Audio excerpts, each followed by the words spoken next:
নামাজ 5 ওয়াক্ত। তুই বেশি জানিস 6 ওয়াক্ত। আরে নামাজ 5 ওয়াক্ত। এই তোমরা ঝগড়া করছো কেন? ওই সামনে পড়াশোনা না করে ঝগড়া করছো? হুজুর আসসালামু আলাইকুম। ওয়ালাইকুম আসসালাম। শোনো বাচ্চারা, আজকে তোমাদেরকে নতুন পড়া পড়াবো। জি হুজুর। ঠিক আছে, আমার সাথে পড়ো।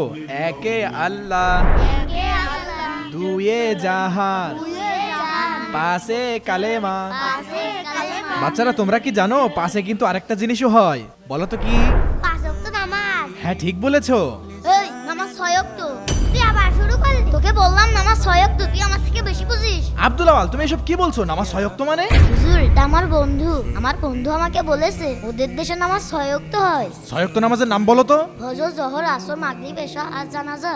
আমার বন্ধুদের দেশে প্রত্যেকদিন জানাজা হয়। তোমার বন্ধুর বাড়ি কোথায়? আমার বন্ধু সুদান থেকে এসেছে। সুদানে প্রত্যেকদিন মুসলমানদেরকে হত্যা করা হচ্ছে, আর ওখানে প্রতিদিন জানাজাও হচ্ছে। আল্লাহ তাআলা সুদান, ফিলিস্তিন এবং আরাকান সহ পৃথিবীর সকল মুসলমানদেরকে হেফাজত করুন। আপনারাও সকলে কমেন্টে আমিন লিখবেন।